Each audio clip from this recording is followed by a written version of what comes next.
ወይኔ ዝናብ እየጣለ ነው። ደስ ሲል ያለሽ ነው። ቅቤ የሆነ ልብ አለሽ? ምን ማለት ነው ደግሞ? እሱ ያልገባኝ ቅቤ የሆነ ልብ ማለት ያላፈቀረ ያልተፈቀረ ልብ ማለት አለሽ?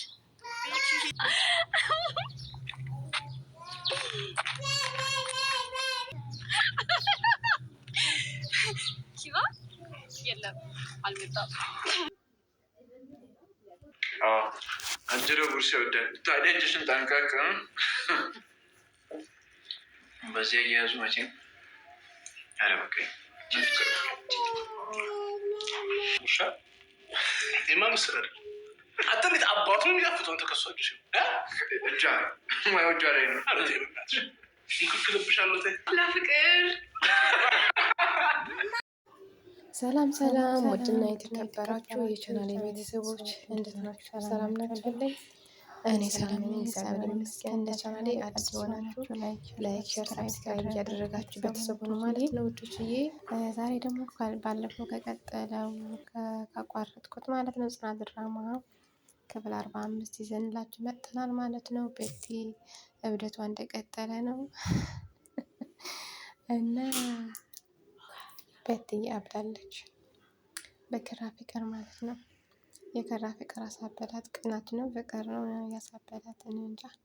እና እዚህ ላይ ደግሞ ጽናትዬን ያዛኝ ለቤት ታዝናላት ማለት ነው።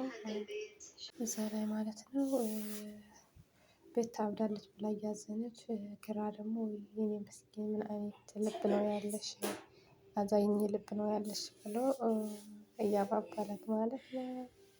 ውዶችዬ ስንት ግፍ አድርሳባት፣ ስንት ግፍ ነው ያደረሰችባት ቤት ማለት ነው ለጽናት። እሷ ግን አሁን ቤት በማበዷ እያዘነችላት ማለት ነው። ጠላቶቻችሁ ወረዱ የምለው እሺ ነው እየተከበረች ያለች ማለት ነው። ድራማ ቢሆንም አስተማሪ ስለሆነ ማለት ነው። ለጠላቷ እሷ እያዘነችላት ማለት ነው። እዛ ላይ ደግሞ ኪራዬ ከአሁን በኋላ የደስታ ኑሮ ነው የምኖርሽ፣ ከአሁን በኋላ የደስታ ኑሮ ነው የምኖርሽ፣ አይዞሽ እክስሻለሁ እያላት ነው እዛ ላይ እና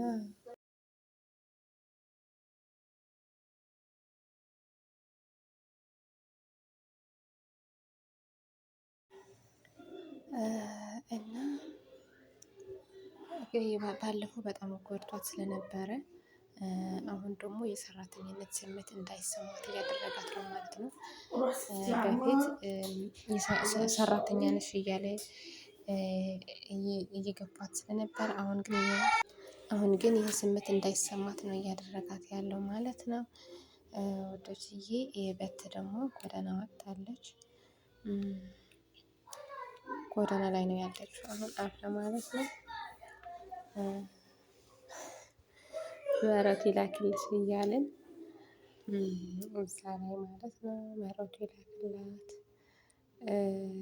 መልካም መቃጠል ብለናል። ለፍቅር ለጽናት እያቃጠልሻት እንደነበረ ለአንተም ላንቺም እንደዛ ብለናል ማለት ነው። ድራማ ቢሆንም እዛ ላይ ደግሞ የሚኪያስ ሚስት ትመጣለች። የሚኪያስ ሚስት ትመጣለች። ከዛ ለእሷ ደግሞ ቅቤ ልብ ነው ያለሽ ወይ አላት። ምንድነው ቅቤ ልብ? ቅቤ ልብ ምንድነው ስትላት አፍቅሮ የማያውቅና ተፈቅሮ የማያውቅ አለቻት።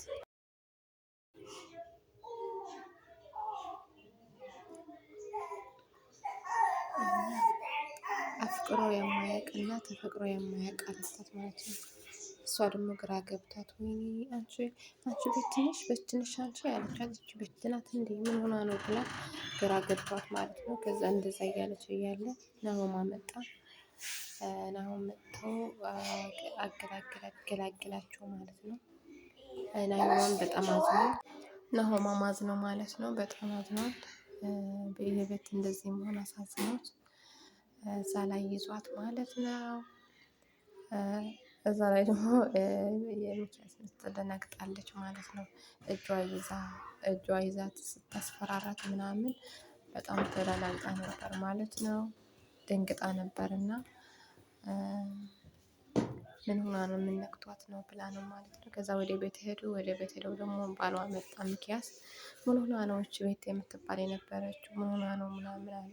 ምን ሆናችሁ ነው የተከዛችሁ ስላቸው እባክህ እቺ ቤት ያብዳለች ምናምን አሉት ማለት ነው። ይሄ ማጣስ ነው የመጨረሻ ክፋት መጨረሻ እንደዚህ ነው ብሎ ለሷ ቀናዋ ተመኝቶ ተው ማለት ነው።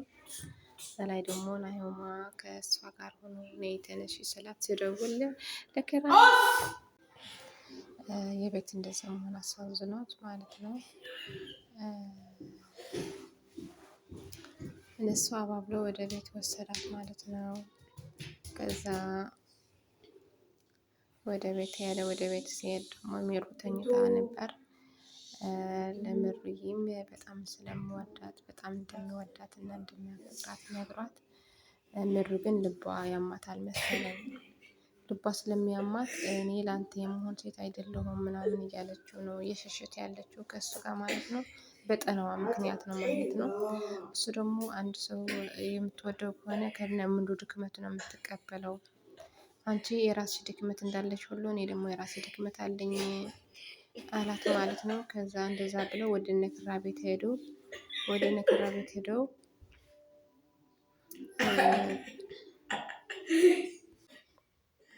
እና ውድትዬ ላይክ ያደረግኩት በመሃል ማለት ነው። እዛ ላይ ደግሞ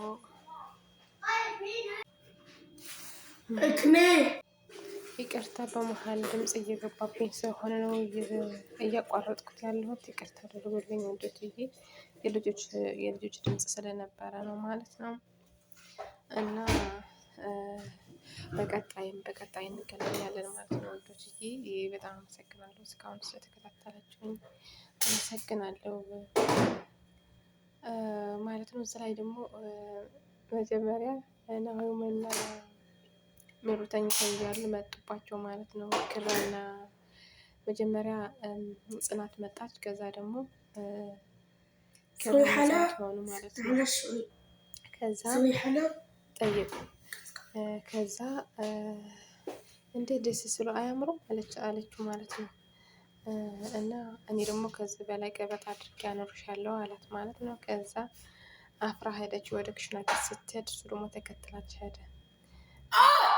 እንትን ላይ ቁርስ ድምጽ ግን ይቅርታ አድርጎልኝ የታመመች ልጅ ስላለች ነው በመሀል ድምጽ እየገባ ያለው። እንዛ ላይ ደግሞ ቁርስ ልትሰራ መጥታ ነበር።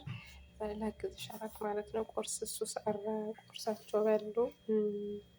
እነ ምሩ ምናምን መጡ፣ ሁላቸው መጥተው ነበር። አብረው ቁርሳቸው በሉ ማለት ነው። አሁን ደስ የሚል ሁኔታ ላይ ናቸው ያሉት ፍቅርና ጽናትና ኪራ ማለት ነው። አሁን በፍቅር ነው እየኖሩ ያሉት ማለት ነው።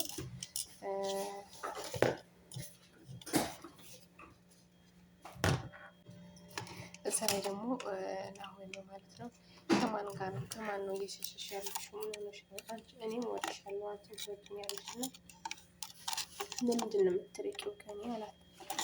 እሷ ደግሞ እኔ ላንተ የምገባ ሴት ስላልሆንኩ ነው አለችው ማለት ነው። እና እሱ ደግሞ አይ እንደዛ አትበይኝ፣ እኔ ስለምወድሽ አንቺን ከነ ድክመቴ እኔም ከነ ድክመትሽ ተቀብለሽ እኖራለሁ አላት ማለት ነው። እዛ ላይ እንደዛ እየተባባሉ እያለ ወደ እነ ጽናት ቤት ሄደው ቁርሳቸው በልተው እየተጎራረሱ ምናምን በልተው ሄዱ ማለት ነው። ወደ ቤታቸው ሄዱ እላችኋለሁ ውዶችዬ። እና መልካም ቆይታ ይሁንላችሁ። ቀጣይ እንገናኛለን። ባይ ባይ።